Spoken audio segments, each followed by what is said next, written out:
وہ آج تک وہ مصحف عثمانی موجود ہے، اور یہی وہ مصحف ہے جس کو سیدنا عثمان جب تلاوت کر رہے تھے تو باغیوں نے آپ پر حملہ کیا اور آپ شہید ہوئے، اور آپ کے خون کے قطرے بھی اس مصحف پر گرے۔ وہ آج بھی مصحف ٹرکی میں، ترکی کے اندر توپ کاپی جو میوزیم ہے اس میں موجود ہے، اور ایک نسخہ سیدنا عثمان کا ہی لکھوایا ہوا رشیا میں بھی موجود ہے۔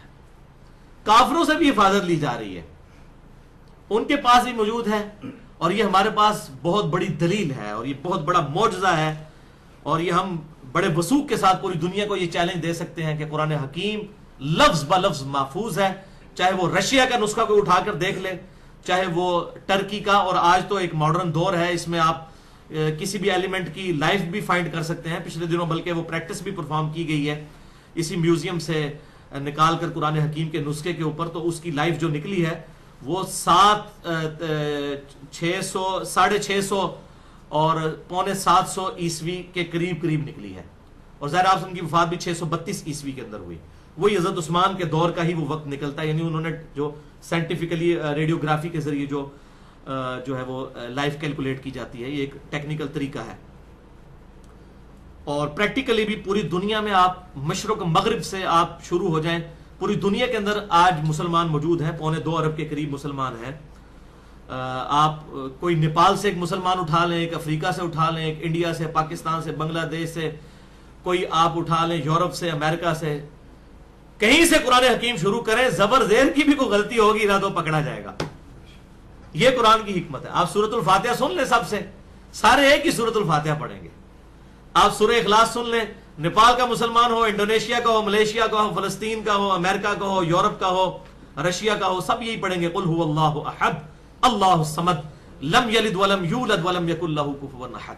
تو یہ ایسی بائنڈنگ ہے الحمدللہ، اور یہ اسلام کا زندہ ترین معجزہ ہے۔ اس کتاب کا، اتنی موٹی کتاب ہونے کے باوجود، اتنے 1400 سال تقریباً گزر جانے کے باوجود، اس کا لفظ بہ لفظ محفوظ ہونا، اور مسلمانوں میں کوئی اختلاف ہی نہ پایا جانا اس معاملے میں، اور یہ اجماع اور تواتر کے ساتھ نسل در نسل یہ ٹرانسفر ہوا ہے۔ اسی لیے میں کہتا ہوں اجماع جو ہے وہ خود بہت بڑی دلیل ہے، قرآن کی حجیت بھی اجماع ہے۔ ہمارے سامنے تو قرآن نازل نہیں ہوا، مسلمانوں نے نسل در نسل اس کو ٹرانسفر کیا ہے اجماع اور تواتر کے ساتھ، الحمدللہ یہ بہت بڑی دلیل ہے۔ تو اجماع کی حجیت پہ اور اس کی 17 مثالوں پہ میرا لیکچر ہے، مسئلہ نمبر 31 ahlsunnatpak.com پر وہ سن سکتے ہیں۔ اور بہرحال یہ الحمدللہ یہ جو حجیت ہے اس کی تواتر کے اعتبار سے، اس میں کسی بھی مکتب فکر کا کوئی اختلاف نہیں۔ ان دنیا میں جو دو بڑی تفریقیں ہو گئی ہیں، اہل سنت اور اہل تشیع، دونوں متفق ہیں اسی مصحف کے اوپر، مصحف عثمانی کو۔ اہل تشیع کے عام بھی آپ اگر حدیث کی کتابیں نکالیں، سیدنا علی کے قول ملیں گے ان کے اصول محدثین پر صحیح سند کے ساتھ، بلکہ یہ جو پاکستان میں اہل تشیع کی قرآن کی تفاسیر شائع ہوتی ہیں ان میں بھی لکھا ہے، سیدنا علی کہتے ہیں عثمان نے اس دور میں جو کچھ کیا، اگر میں بھی عثمان کی جگہ ہوتا تو وہی کام کرتا۔ تو مانتے ہیں سب کے سب۔ یہ بالکل عوام میں جو مشہور ہے کہ جی شیعہ کو 40 پارے مانتے ہیں، بھائی 40 پارے چھوڑ دیں، 30 پارے بھی بعد کی ڈویژن ہے تو ہے ہی نہیں حدیث میں کہیں۔ اب 40 چھوڑ کے اس کے 60-70 بناتے رہے، جو قرآن کی 114 صورتیں ہیں، ڈویژن آپ جتنا مرضی کرتے رہے، تو یہ پاروں والی کوئی بات نہیں ہے۔ اور اس طریقے سے ایک روایت پیش کی جاتی ہے، وہ روایت تو اہل سنت کے ہاں ملتی ہے، سنن ابن ماجہ میں ہے صحیح سند کے ساتھ، کہ سیدہ عائشہ رضی اللہ تعالیٰ عنہ جو ہے وہ کام میں مصروف تھیں، ان کو اونگ آ گئی تو چند قرآن کے اوراق تھے وہ بکری کھا گئی۔ یہ شیعہ کے ہاں نہیں، اہل سنت کے ہاں، سنن ابن ماجہ میں یہ حدیث موجود ہے، صحیح سند کے ساتھ ہے۔ تو دین واٹ، کیا ہو گیا بکری کھا گئی تو قرآن ختم ہو گیا دنیا سے؟ آج بھی دنیا میں کئی قرآن کے نسخے ہیں جن کو ہم پانی میں بہا دیتے ہیں، یا ان کو اس طریقے سے جو ہے وہ زمین کے اندر دفنا دیتے ہیں، تو اس سے کیا ہو جاتا ہے؟ اور بسا اوقات معاذ اللہ یہ بھی ہوتا ہے کہ بعض سستی کی وجہ سے بعض اوقات آپ نے دیکھا وہ احتجاج بھی ہوا تھا کچھ سال پہلے راجہ بازار میں، گٹر سے بھی کچھ قرآن کے اوراق نکلے تھے۔ تو اس طریقے سے بعض لوگ شرارتاً بھی ایسی حرکتیں کر دیتے ہیں، تو کیا قرآن ضائع ہو گیا؟ تو ایک وہ وقتی طور پر وہ ایک خاص اس مصحف کے کچھ صفحوں کا کچھ ہو گیا۔ ہمارے گھر میں بھی کتنے قرآن پڑے ہوئے ہوتے ہیں، کوئی اگر کوئی صفحہ شہید ہو گیا ہے، کسی بچے نے پھاڑ دیا تو اسے کیا ہو جاتا ہے؟ تو یہ ایسی کوئی چیز نہیں ہے۔ اہل تشیع اسی قرآن کو مانتے ہیں، پوری دنیا میں اجماع ہے۔ سعودی عرب سے یہ قرآن چھپتا ہے، یہ بلو میں، اسی کی ریڈ جو بائنڈنگ ہے اس میں ایران سے یہی اسی کاتب کی رائٹنگ سے، جس کے ہر صفحے پر آیت مکمل ہو رہی ہے، یہ ایسی زبردست رائٹنگ ہے۔ یہ شام کے وہ طلحہ یاسین کوئی رائٹر ہیں، انہوں نے یہ لکھا تھا، اسی کے کاپی رائٹس سعودی عرب کے پاس بھی ہیں، ایران کے پاس بھی ہیں، یہی قرآن چھپتا ہے۔ میں نے خود ایران کے چھپے ہوئے قرآن بھی دیکھے ہیں، کوئی اختلاف تک نہیں ہے کسی بھی چیز کا۔ ایون وقف لکھا ہوا ہے، سجدے لکھے ہوئے ہیں، انہی جگہوں پر لکھے ہوئے ہیں، اور آپ اگر پاکستان میں بھی دیکھ لیں گے، آپ میں نے اسپیشلی اپنی یہ اکیڈمی میں رکھا ہوا ہے، یہ آپ قرآن حکیم میں آپ کو جو دکھا رہا ہوں یہ اہل تشیع کا قرآن ہے. اس کا ترجمہ بھی جو ہے وہ اہل تشیع عالم کا ہوا ہے، سید فرمان علی شاہ صاحب کا، اور یہ عمران کمپنی لاہور سے یہ شائع شدہ ہے. یہ آپ کہیں سے بھی جا کے مارکیٹ سے خرید لیں. یہ جن مولویوں نے پٹی پڑھائی ہے کہ شیعہ مانتے ہی نہیں اس قرآن کو، تو یہ قرآن جا کے آپ خرید کے خود پڑھیں. اس میں کون سا ایک لفظ کا بھی فرق ہے. ایون ترجمہ آپ دیکھ لیں، یہاں بھی ایاک نعبد و ایاک نستعین کا ترجمہ وہی ہوا ہے، اے اللہ تیری عبادت کرتے ہیں، تجھی سے مدد مانگتے ہیں. بعد میں کوئی عالی مدد کہتا ہے تو اس کی اپنی غلطی ہے نا. قرآن میں تو یہی لکھا ہوا ہے، انہوں نے بھی یہی مصحف ہے، کوئی فرق نہیں ہے. اسی طریقے سے اہل سنت کے ہاں بریلوی دیوبندی اہل حدیث جو ہیں ان کے ہاں بھی یہی قرآن پایا جاتا ہے. لیکن چونکہ اب زیادہ تر لوگ جو ہیں وہ وہمی جو ہیں وہ ہمارے بریلوی مکتب فکر کے لوگ ہیں، تو میں ان کا آپ کو قرآن دکھا دیتا ہوں کہ یہ قرآن ہے، یہ احمد بریلوی صاحب کا کنز الایمان ہے چھپا ہوا. تو یہ بریلوی جن کو یہ وہم ڈالا گیا ہے یا دیوبند کو یا اہل حدیث کو کہ یہ قرآن کچھ ہمارا یہ والا قرآن صحیح ہے، اس قرآن کو لے کے آپ یہ فرمان علی شاہ صاحب کے قرآن کے ساتھ کمپیئر کر کے دیکھ لیں تو کوئی ایک لفظ کا بھی ایک زبر زیر کا بھی فرق نکل آئے نا تو ہم مجرم ہیں. لیکن یہ مولوی اس طریقے سے پٹی پڑھا دیتے ہیں. وہاں بھی لوگوں کو پٹی پڑھائی ہوئی ہے جناب، وہ اہل سنت جو ہیں وہ امام علی علیہ السلام کو نہیں مانتے ہیں، وہ تو فلاں کو مانتے ہیں. یہ خدا کے لیے ہماری اہل سنت کی کسی مسجد میں آپ دکھا نہیں سکتے. چیلنج ہے، چاہے وہ اہل سنت میں سے گروہ بریلوی ہو، دیوبندی ہو، یا اہل حدیث ہو، یا حنفی شافی مالکی حنبلی ہو، کوئی ایک گروہ بھی ہو کہ کبھی کسی کی مسجد میں 3 خلفاء کے نام لکھے ہوں تو چوتھے سیدنا علی کا نام نہ لکھا ہو. اور یہ بھی ہمارا چیلنج ہے، کسی مسجد میں آپ کو 5ویں نمبر پر امیر معاویہ بن ابی سفیان رضی اللہ تو ان کا نام بھی نہیں کہیں نظر آئے گا کہ لکھا ہو لوگوں نے کہ یہ بھی خلیفہ راشد میں شامل ہے. کبھی نہیں ایسا ہوگا. خلفۂ راشدین وہی 4 ہیں، وہی حق 4 یار کی جو ہم بات کرتے ہیں. اور وہ جو 5ویں ہیں سیدنا حسن ابن علی کے 6 مہینے وہ حضرت علی کی خلافت میں ہی شامل ہوتے ہیں. تو یہ 5 خلفۂ راشدین ہیں، سب مانتے ہیں. تو اس طریقے سے اہل سنت کو اہل تشیع کے خلاف بھڑکایا جاتا ہے، اہل تشیع کو اہل سنت کے خلاف. باقی جو ہمارے عقائد کے اختلافات ہیں وہ اپنی جگہ، لیکن یہ جو بالکل جھوٹ بولا جاتا ہے اس اعتبار سے کہ مصحف کا کوئی فرق ہے، کوئی مصحف کا بھائیو فرق نہیں. خدا کے لیے اللہ سے ڈر جائیں، اگر یہ فرق نکل آئے نا تو یہ قرآن مشکوک ہو جائے گا، کیونکہ بہت بڑی تفریق ہے.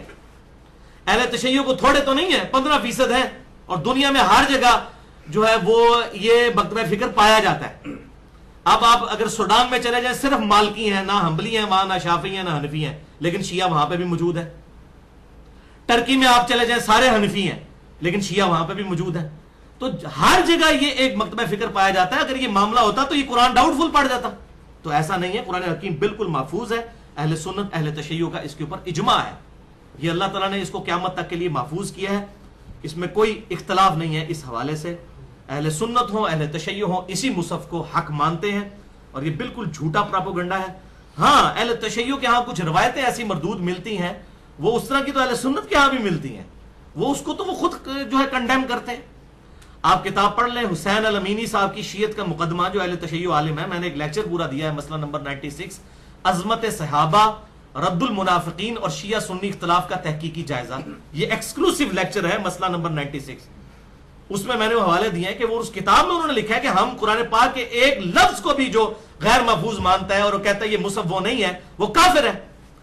اور وہ تو اہل تشیع خود کافر کہتے ہیں. اور میں بھی اس ویڈیو کی وساطت سے کوئی بھی شیعہ، چاہے وہ شیعہ ہو یا سنی ہو، جو بھی قرآن حکیم کے ایک لفظ کے بارے میں بھی کہتا ہوں محفوظ نہیں، سب سے پہلے میں اس پہ کفر کا فتویٰ لگاتا ہوں. حالانکہ میں کسی بھی کلمہ کو اہل قبلہ پر نہیں لگاتا، لیکن پہلے کو نکالے تو صحیح. ایون قادیانی جن کو ہم کافر ڈکلیئر کر چکے ہیں ختم نبوت کے معاملے میں، وہ بھی اسی قرآن کو ہی مانتے ہیں. اب وہ اس پر عمل نہیں کر رہے، لادہ بات ہے، انہوں نے بہت بڑا اختلاف کیا، ہم نے ان کو دار اسلام سے خارج کر دیا. تو قرآن حکیم کے اوپر کوئی ایسا اختلاف نہیں ہے، یہ تواتر کے ساتھ الحمدللہ ٹرانسفر ہوا ہے، اور تواتر کی بڑی اہمیت ہے.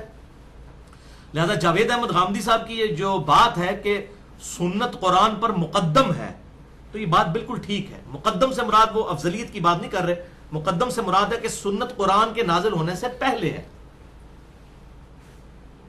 سنت ابراہیمی موجود نہیں تھی. قرآن حکیم میں جب یہ آیات آئیں ان الصفا والمروہ من شعائر اللہ، صفا مروہ اللہ کے شاعر ہیں، تو مشرکین عرب میں صفا مروہ کی اہمیت تھی. سنت تو چل رہی تھی، اس میں ذرا تھوڑا ہے غلط چیزیں آ گئی تھیں تو وہ اللہ کے محبوب نے دور کر دی. طواف پہلے بھی ہوتا تھا، آپ سے پہلے بھی ہوتا تھا. اسی لیے اللہ تعالیٰ نے قرآن حکیم میں کیا ارشاد فرمایا، الحج اشہر معلومات، حج کے مہینے سب کو معلوم ہے. اللہ نے قرآن میں حج کے مہینے بتائے نہیں ہیں، کیونکہ سنت ابراہیمی چل رہی تھی، سب کو پتا تھا کہ حج کے مہینے کون سے ہیں. رمضان کے کنزیکٹو بعد حج کے مہینے شروع ہو جاتے تھے، لوگ احرام باندھنا شروع کر دیتے تھے. ظاہر ہے کہ لوگ سینکڑوں ہزاروں کلومیٹر دور سے آنا ہوتا تھا، 2-3 مہینے پہلے چلنا شروع ہوتے تھے، تو حج کے مہینے سب کو معلوم تھے. تو سنت مقدم ہے، سنت پہلے ہی موجود ہے. تو سنت اور حدیث کا یہ جو پارشل فرق تواتر کے اعتبار سے غامدی صاحب کرتے ہیں، وہ پارشلی بات ان کی درست ہے کہ سنت جو ہے وہ مقدم ہے، سنت چلتی ہے. پھر 30 صدی ہجری کے اندر پرٹیکولرلی آ کر اس پہ زیادہ ایفرٹ ہوئی کہ آپ صلی اللہ علیہ وسلم سے صحابہ نے سیکھی سنت، صحابہ سے تابعین نے، پھر تبع تابعین نے، نسل در نسل یہ سنت کا جو سلسلہ تھا اس کو 30 صدی ہجری میں آ کر اس کو کاپی کی فارم میں، ریٹن فارم میں محدثین نے حدیث کی شکل میں محفوظ کیا، سنت ہی کو محفوظ کیا. لہذا جو چیزیں سنت میں تواتر کے ساتھ ثابت ہیں ان کے لیے حدیث سے بھی دلیل کی ضرورت نہیں ہے. نمازیں 5 ہیں، اہل سنت اہل تشیع کا اجماع ہے، حدیث اور قرآن کی دلیل کی ضرورت ہی نہیں ہے. قبلہ رخ ہو کر نماز پڑھنی ہے، اجماع ہے. فجر کے 2 فرض ہیں، 4 ظہر کے ہیں، 4 عصر کے اور 3 مغرب اور 4 عشاء کے ہیں، اہل سنت اہل تشیع کا اجماع ہے. سفر میں قصر نماز پڑھنی ہے، 2 فرض پڑھنے ہیں، سوائے مغرب کے وہ 3 پڑھنے ہیں، اس پہ بھی اجماع ہے. تو یہ ساری کی ساری چیزیں اجماع کے ساتھ چل رہی ہیں. اجماع اور تواتر بہت بڑی دلیل ہے، کوئی شک نہیں ہے. لیکن جب اختلاف ہوگا، کچھ کہیں گے یہ تواتر ہے، کوئی کچھ کہیں گے یہ تواتر ہے، پھر قرآن و سنت پہ ان دلائل کو پیش کیا جائے گا تاکہ پتہ چلے کہ آج سے 1200 سال پہلے جو ہم نے صحابہ اکرام کا علم ایک جگہ ریٹن فارم میں، الذی علم بالقلم، اللہ نے قلم کے ذریعے علم سکھایا. آج دنیا بھی مانتی ہے قلم کے ذریعے علم کو جو ہے وہ سیو کیا جائے، جو اس وقت ہمارے محدثین نے کیا، پھر اس پر پیش کیا جاتا ہے. پھر پتہ چل جاتا ہے کس کا تواتر جو ہے وہ انڈیا پاکستان کے بزرگوں کا جاری کرتا ہے اور کس کا تواتر جو ہے قرآن و سنت کے ساتھ میچ کرتا ہے. اختلاف کی صورت میں ہم حدیث پر پیش کریں گے. یہاں پر ہم جو ہے وہ غامدی صاحب کو ریکویسٹ کرتے ہیں کہ آپ حدیث کے معاملے میں ٹالرنس کریں. ویسے وہ الحمدللہ حدیث کا انکار نہیں کرتے، غلام پرویز کا بھی بڑا سخت انہوں نے رد کیا ہے. تو جو پازیٹیو چیز کسی کی بھی ہے وہ ہم مانتے ہیں.